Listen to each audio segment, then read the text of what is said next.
Good evening and welcome to Tucker Carlson Tonight. For the past 18 months, Democrats in the Congress and their PR consultants in the press have told you that Donald Trump won the 2016 presidential election, mostly because his campaign somehow colluded with the government of Vladimir Putin. To prove that, they have brought the usual business of government here in Washington basically to a standstill and launched the most divisive special counsel investigation in the history of the country. It has now gone on for more than a year. And yet, remarkably, to this very day, we still have no proof of collusion. Just this weekend, Democrat Mark Warner of the Senate Intel Committee, who is someone everybody in Washington pretends is impressive, was offered a chance on television to provide actual evidence of Russian collusion. He declined. Of course he did. They always do. You've seen this before, but tonight we have something different for you. We have a Democrat who says he has the smoking gun. 3 months ago, we made this offer to Congressman Eric Swalwell of California, who is a member of the House Intelligence Committee. Watch. If you have any evidence at all of collusion, any, and I don't care how small it is, I will give the floor to you, and I mean that, because I want to wrap this up. I'm sure you do too. So we offered the congressman a full half hour live on this show if he could give us evidence, real evidence, of Russian collusion by Trump's campaign. And to his credit, tonight he is taking us up on that offer. There is nothing staged about this conversation, the one you're about to see. If the congressman has proof that Trump people colluded with a hostile foreign power, we will be the first to call for indictments. But if he doesn't have that proof, if after all this time there is still no real evidence of collusion, then we will know for certain that this whole thing is a lie that has badly damaged our country. We're going to find out in just a minute. Meanwhile, the Russia investigation continues to expose deep and terrifying corruption in Washington, and not in the ways the people who launched it expected. On Friday, the New York Times and the Washington Post reported that the Obama administration employed a spy who posed as an advisor to the Trump campaign during the 2016 election. He was a longtime CIA asset who fed information back to federal intelligence agencies. The Obama people lied about doing this, but they did it. As far as we know, nothing like that has ever happened in American history. Richard Nixon was accused of less than that, and he left office. So you'd think the self-described guardians of democracy in the media would be horrified by the suggestion of partisan spying, no matter what they think of Trump personally. But they're not horrified. Instead, they're aggressively defending it like the craven lackeys they are. The Washington Post over the weekend actually ran an op-ed with this headline. We're not making this up. Quote, "The FBI didn't use an informant to go after Trump. They used one to protect him." Amazingly, the New York Times agreed with that. Here was its story in the subject. Quote, "FBI used informant to investigate Russia ties to campaign, not to spy." In other words, Donald Trump should be grateful that Obama's FBI spied on him. It was for his own good. The people who wrote this crap should be ashamed. It's not journalism. It's partisan cheerleading. It's also embarrassingly credulous. Just transcribe whatever spin you got from your FBI source and call it a news story. How would these idiot reporters feel if the Trump administration read their emails or tapped their cell phones or sent a spy to spy on them and then claimed it was all for their own good? Well, obviously they'd be outraged, and so would we, because we're not hacks. Obama's CIA director, John Brennan, by contrast, is a hack. He's also a liar who's done more to embarrass and discredit the so-called intelligence community than any other single person. Brennan has been on Twitter attacking Trump and anyone else who wants to know more about the Obama administration's spying efforts in the last campaign, as if Americans don't have a right to know when their government is spying on them and why. Our ruling class is completely out of control. That's the real lesson of this Russian nonsense. And for the latest details, we're joined by Byron New York of the Washington Examiner and George Washington University law professor Jonathan Turley. Professor, first to you. Does the public, do Americans, have a right to know if they were spied on and why? I think that they do. I mean, these are very serious allegations, and they are unprecedented. You know, we don't know what the truth is. Maybe there was a valid reason for the investigation. Maybe they used valid means. But we should want to know. I mean, what I think is being a case of willful blindness here is that we have confirmation that Trump apparently was correct when he said over a year ago that he had people in his campaign that were under surveillance. It turns out that it was much broader than we thought, even though people like Clapper and others in the Obama administration denied it. It does appear to be a surveillance program. It does appear to be an investigation. And now you have an individual who reportedly offered to be an advisor in a campaign when he was an asset for the FBI or the CIA or both. I can't imagine what justice official would sign off on that. Now, you can try to split this as you may, whether this is an investigation or surveillance. But from Trump's standpoint, there's a legitimate issue. You can tell a victim that this isn't a mugging; it's just a forced divestiture. But it sure feels like a mugging unless you can prove to the contrary. If Bush had done this to Obama, I would want to know why. And I think it's fair to want to know. So what do we know, Byron? You've been reporting on this. When did this start? Well, the emergence of this informant has kind of thrown into doubt our previous timetable of this. Remember, we've always been told that the FBI investigation formally started on July 31st. They wrote up something called the electronic communication. It started this investigation. But now we hear that the informant was actually reaching out and talking to Trump campaign people well before that, at least weeks before that, maybe longer before that. And I think what you're seeing on Capitol Hill is some investigators, Republican investigators, are looking even further back than that. So what would that mean? That he was doing it unilaterally because he was interested, or that he was doing it at the direction of one of the Obama agencies? Well, that he was doing it at the direction of an agency before they had a pretense, a pretext to actually do this. So that would be a big issue inside the FBI.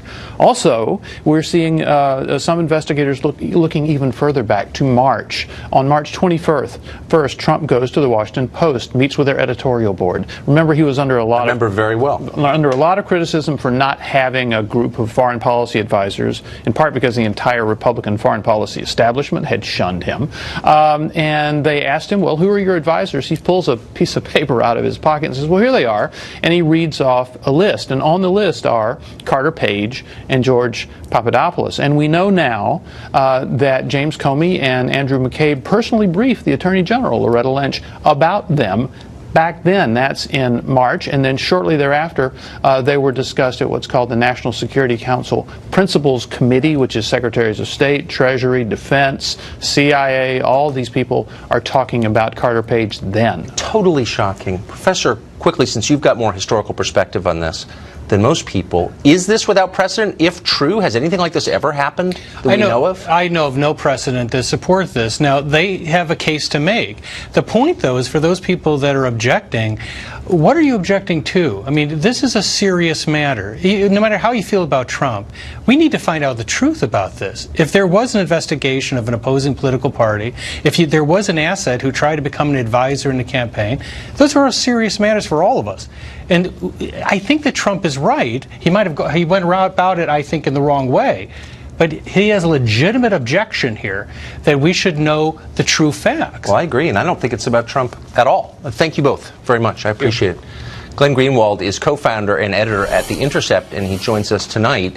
You're not a Trump supporter. I don't think this is about Trump. I think it's about oversight of our intel and law enforcement agencies. What do you think of the coverage, which you've been following closely, of this alleged mole in the campaign? It's incredibly bizarre, Tucker, because for the last 2 weeks, all we heard from the FBI, and of course the media reported it uncritically, was that it was extremely dangerous to try and expose or determine the identity of this informant, because to do so would be to jeopardize his life, the life of other people, national security, all the things they always say when they want to hide from the public what it is that they do. And now that the New York Times and the Washington Post published huge amounts of details about this informant, making it incredibly easy to know that it was Stephen Halper, because the Daily Caller 2 days earlier had reported all the same details and named him.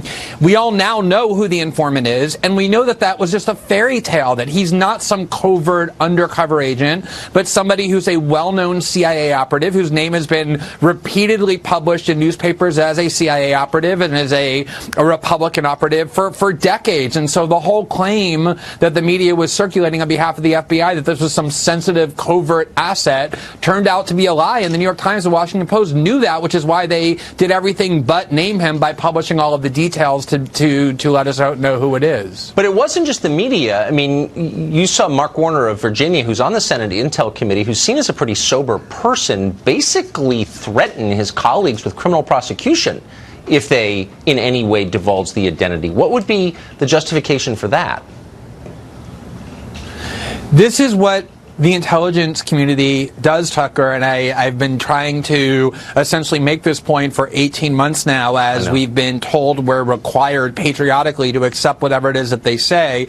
I spent 3 years reporting on the NSA. They constantly said that it would be a crime if we divulged this information, that it would endanger people. As we reported on it, nobody was ever hurt. They were trying to cover themselves and their own wrongdoing and not the national security of the country.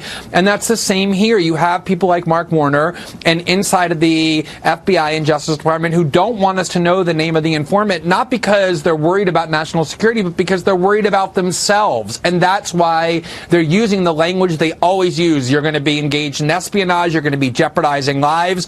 This is what they always say. And the reason why I think the media deserves criticism is because the media knows better than anybody that when they say that, they're in the vast majority of cases lying and trying to cover for themselves. And that's why it's so important that we keep digging. I remember your NSA reporting well, and I apologize to you for not taking it more seriously at the time. You were right. And anyway, I'm grateful that you're doing it, and thank you for being one of the last remaining civil libertarians. Glenn Greenwald, I appreciate it. Thanks, Tucker. Congressman Eric Swalwell says he can show real evidence that the president colluded with the Russian government, but first we'd like to hear his thoughts on the FBI spying operation against the Trump campaign. The congressman joins us. Congressman, thanks a lot for coming on. Of course, Tucker. Thanks for having me back. So if you found out that the Trump, you're up for re-election, of course, all members are. If you found out the Trump FBI had begun spying on you and was reading your emails and listening to the phone calls of your staff, and in fact had an advisor of yours calling back to FBI HQ and reporting what's going on in your campaign, and they said it's just for your protection, would you feel okay about that? If they didn't have probable cause, I'd be pissed.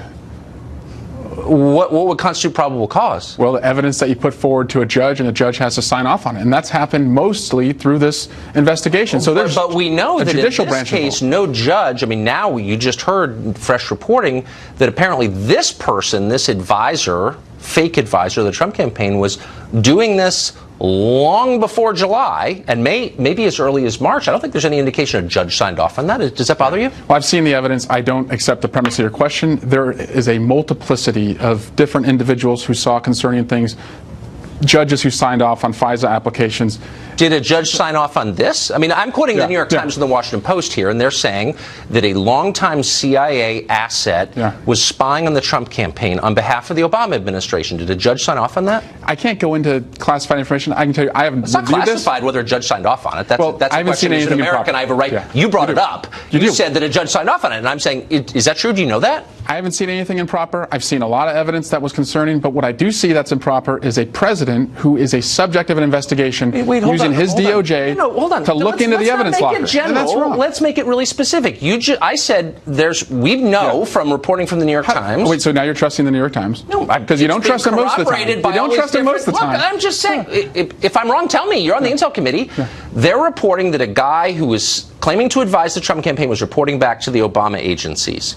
You just said a judge signed off on that, or suggested one had. No, on a lot of the evidence in this case, judges. No, but on that spying operation, did a judge? I can't say on what is being alleged. I'm just telling you all the evidence I've seen. Do you believe a judge signed off on that? I believe a judge has signed off on a lot of good evidence that exists in the case. But on that specific, does that not bother you? Would you want a judge to sign off on it? If he were spying on your campaign, Trump is spying on your campaign, would you? And we don't really know whether a judge signed off on it. Would that be good enough for you? It's a great question, Tucker. Considering it's a great question. All the evidence I've seen in this investigation of all the contacts that Trump's had with the Russians, I would want judges to sign off on anything that would make sure that a foreign adversary wasn't meddling in our election. Do you care if a judge signs off on spying operations that are waged against political campaigns? Well, is that of interest to you? I think you have to be a little more careful and understand the political consequences. But so far, I haven't seen... What about the moral and legal consequences? Should a judge have to sign off on a spy within a presidential campaign, especially when the agency is controlled by the opposing party? Should a judge have to sign off on that? We should trust judges to be independent, investigators to be independent. I haven't seen any evidence of impropriety yet. But I've seen a lot of obstruction. You don't know if a judge signed off on it, and you don't care. That's the take. I mean, I don't want to put words in your mouth. I know, but I'm not going to give you classified information. I'm going to tell you. Why would that be classified, whether a judge signed off on it? Why can't I know that? Because I'm not going to comment on New York Times reporting of classified information. What I'm telling you is the evidence I've seen. Do you believe it happened? Of the evidence I've seen, Tucker, there were very good reasons to be concerned about the contacts that the Trump campaign had. And I can go into that evidence. Look, we're going to spend the whole next segment going into the evidence, and I can't wait to hear it. And if you can convince me, I'll call for indictments, and I mean that with total sincerity. But aren't you concerned about the leaking that's taking place on this story? I don't know. Were you concerned that the dossier was leaked? Did that bother you? Yeah, well, I thought the dossier was the beginning of this investigation, and now you're moving it to no, but look, I'm just saying, you're very upset. And shifting. Here, it's really simple. I'm an American. Yeah. If it turned out the Trump FBI was spying on your campaign, even though I don't agree with you on the issues, I would say you better have a pretty good freaking reason a damn good to be spying. Reason. Exactly. And you better have legal pretext, and you better have a judge's order. But they didn't have a judge's order. You know that. But it doesn't bother you. And I'm asking why. No. I'm telling you that I have seen a lot of evidence, a lot of contacts that the Trump team had with Russians, that judges, but I would be asking for them to... You've seen no evidence that this mole was approved by a judge. You're trying to get me to acknowledge something that we have not acknowledged yet, and I'm not going to do that. You're hiding behind... No. There's plenty of evidence. You don't have to be a lawyer. You don't have to have the access I have to be concerned. Well, let me just say, I'm obviously not going to move you into the factual realm. Or into the break a law realm. As a matter... Look, if it turns out that they spy on your campaign, as God watches, I will call them out for that, because I think it's immoral. If they didn't have probable cause... Probable cause means nothing. They need a judge's order, as you just said. The rule of law is based on probable cause. Okay. We can take a quick break. In just a minute, the congressman will present his evidence that the collusion investigation is real and that the Trump campaign worked with the Putin government in order to beat Hillary Clinton in 2016. Stay where you are.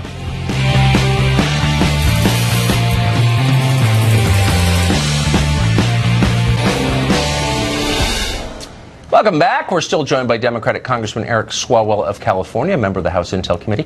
If you've been watching cable news for the past year, no doubt you have seen the congressman talking a lot about Russia. Here's part. Russia attacked our democracy this past election. And then they showed up to his Trump Tower, offered the evidence to his family. They received it. They didn't turn it down. Donald Trump for years had been working with the Russians. He brought people on his campaign who had ties to the Russians. We have seen a candidate and a president who has spoken in very flattering ways about Vladimir Putin. All of the arrows continue to point to a personal, political, and financial relationship that Donald Trump had with the Russians. The congressman has come on tonight, and we've given him a lot of time to present to us evidence, actual evidence of collusion. Congressman, thanks a lot for coming back. Yeah, of course, Tom. So Trump said in the campaign, I want to bring us closer to Russia. A lot of people agree. I certainly agreed with that. A lot of people on his campaign. Why? Why did you agree with that? Because as a geopolitical matter, I think the enemy is China, and I think we have. Can we have more than one enemy? Sure, absolutely. But I just think I don't agree with their posture, aggressive. I don't agree with the Trump administration's posture toward Russia right now. Actually, it's too bellicose. Whatever. But that's a legitimate point. That's all I'm saying. It doesn't make you a traitor. But is there actual evidence? I've followed this pretty carefully. Where's the actual evidence of collusion between the Trump campaign and Putin? So, 2014, 15, 16, Russians hack into our DNC. They weaponize social media.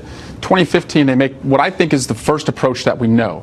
So Felix Sater, Russian-American, former business partner with Donald Trump, approaches Donald Trump's lawyer, Michael Cohen, and says, let's get Donald Trump to build a Trump Tower in Moscow. Right. We can engineer this, get Trump and Putin together, and make our boy president. So that's the first known approach. So the hacking's going on, and you start to see these different approaches. And there's two different types of approaches. There's the approaches to get Trump and Putin together, which is unusual because he's a candidate. And then there's the approaches to preview the hacked emails that the Russians have against Hillary Clinton. So you see that offer made to George Papadopoulos while he's over in London by a Russian. He lied about that. He pled guilty to lying, admitted that it occurred. You see the approach with the June 9th meeting, the Agalarov family, Russian developers close to Putin, trying to get Trump and Putin together. They offer, dirt on Hillary Clinton. That June 9th meeting, they move heaven and earth, Donald Trump Jr. and Paul Manafort and Kushner, to take the meeting, right? Donald Trump, days before the meeting occurred, once his son knows the meeting's happening, tells the world new information's coming out about Hillary Clinton. Days after the meeting, Julian Assange tells the world that Hillary Clinton emails are coming out. Then you start to see the hacked emails released. What does candidate Trump do? He doesn't disavow them. No one in the family says we had taken these meetings. Instead, he invites the Russians on a public stage to hack more. So I think you're talking about his press conference. He did. So I think we have that. This is July 27th, 2016, at the Doral National, which he owns in Doral, Florida. Here's the clip you're talking about. Russia, if you're listening, I hope you're able to find the 30,000 emails that are missing. I think you will probably be rewarded mightily by our press. Let's see if that happens. So, two questions. He was rewarded. One, do we have the 30,000 emails? Did Russia ever come up with those? We're still. They didn't actually. But you know that for a here's- fact? Well, we haven't seen them.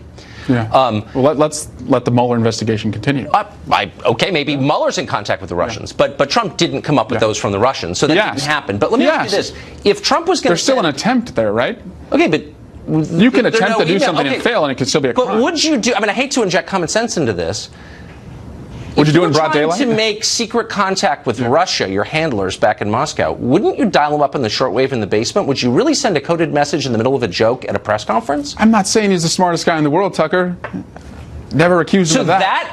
That's the part of the smoking gun right there. That's part of the evidence. An invitation made by the candidate at a press telling him conference. It's okay. Okay, but he's not that the was smartest on guy in the world. television. Okay, so he's both a secret agent for Putin, but he's so dumb that he spills his secrets at a press conference on TV. The latter. Okay. So he makes an invitation. He doesn't disavow what they're doing. But so the what do? Russians They start to do more. Give him the 30,000 emails. They start to do more. They start to hack more. And so you heard the people laughing at the end of what he said, right? He's broadcasting. He's committing, the offer in broad daylight. Russia, sure. Why wouldn't he just act through all the many Russian agents? So let me continue. So at the same time, but those are fair questions, right? It's a little confusing. Completely fair questions. So what's the answer? But there's no. Hey, why would he do it in public? Why did he admit to Lester Holt obstruction of justice in public? There's no who could be so stupid they commit the crime in public exception. He did it. Has any secret agent ever broadcast a message at a press conference to his handlers ever? Has any businessman ever been elected president? Sometimes you're the first person to do it. So Tucker, again, he made the invitation. Okay. Makes the invitation in public, right? Then you start to see during the summer of 2016, we have an email that is titled Kremlin Connection. An offer made to Paul Erickson of the campaign to connect Donald Trump and Vladimir Putin again. Okay. Kremlin connection, right? So again, more and more Did they connect? offers. Do we have evidence that he talked to Putin? I don't believe that they connected. But so again, where's the smoke? Where's the evidence? I mean, I know all this stuff. But where's the evidence? Well, first, Tucker, don't confuse evidence with a conclusion. Evidence gives the FBI and the Department of Justice. Look, I've been going through this for a year. Look, I watch Rachel Maddow. I get it. I know there are a lot of Russians and Russian people in emails, but where's the actual proof that something happened after more than a year of this? Well, I'm not the prosecutor. I don't have subpoena power. Bob Mueller does. All I'm saying is you do have a high-level security clearance, and you're on the Intel committee, so presumably you'd have more than a clip of him at a I'm only giving you the evidence that I've seen in an unclassified manner. So I'm telling you that all of that warrants looking at whether we could prove beyond a reasonable doubt conspiracy to defraud the United States. But those are the aren't we crimes. working on that? I mean, we've been working on that for a long time. Well, not with the obstruction that we continue to see. The continued undermining, the trying to... So that's it? That's all you got? No. Okay, so what's the part I haven't heard? Tell me. I'm waiting. Because I want to... Look, if he's... It's right in front of your nose, Tucker. Tell me what it is. It's right in front of your nose. Is it another press conference he gave with more secret messages, or tell me? Again, Tucker, when we look back on this in 25 years, we're going to be amazed at how much of it was right in front of us. So, they're hacking.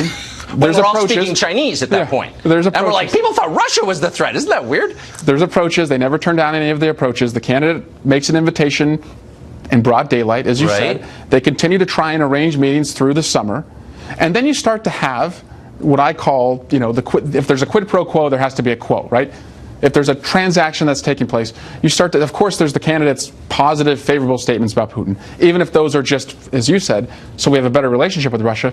How do you explain the national security advisor, the incoming national security advisor, Michael Flynn, who had been over to Russia just a year before, telling the Russians, don't worry about the Barack Obama imposed sanctions? How do you explain that? That's I would explain it this way. How do you explain bringing the Russians into the Oval Office, giving them national security secrets? Here's what I would hope, that we would stop with the sanctions on Russia. I think they're counterproductive. But the Trump administration has done just the opposite. So we spent Javelin missiles to the Ukrainian rebels. We've opened up domestic oil production here, which hurts them, and gas production. We have killed over 200 Russians in Syria. We have bombed the government of Bashar al-Assad, which is their closest ally outside their borders. In what sense has he been pro-Russia as president? And I say this with sadness, because I don't think he should be doing any of that. Yeah, well, all the favorable things that he says. Bringing Russians into the Oval Office, kicking out Americans, letting Russian press... Can we just be reality-based really quick? And failure to impose the congressionally passed sanctions. You know how hard we had to work, the public sentiment that was... What about killing the 200 Russians? He's been Did he kill them? He sent the U.S. military. I think you're giving him too much credit. Well, I don't know. Look, I'm not flacking for Trump. I don't think he should have done it. I criticized him on the show. You're absolutely right. I'm just telling you, he's killed 200 Russians. Obama did not do that. He sent missiles to Ukrainian rebels. Obama did not do that. He is competing in energy with them in a way Obama never tried. Why is he more pro-Russian than Obama was? Don't confuse what he has to do because the public sentiment is so high in Washington. Again, you give him too much credit. You're giving him too much credit. I'm not giving him credit. I'm criticizing him. I don't think he should be doing any of it. I'm just saying this whole thing is insane. That's what I'm saying. So, and then you have all the consciousness of guilt evidence, right? All of the lies that have been told, whether it was about the June 9th meeting, the Russian adoption excuse, and then moving it to what it was really about. But so that's consciousness of guilt. A lot of times, the way someone acts after an investigation is launched can tell you what they were doing. I guess I'm not. You know what? I'm not so again, clairvoyant. Maybe that's not why I'm not in don't confuse Congress. evidence with a conclusion. There's more than enough evidence to continue and find out. How close were these ties? Did the willingness and eagerness add up? I was hoping for something. We're going to take a break right now. We'll continue our conversation with Congressman Eric Swalwell of California. We'll be right back.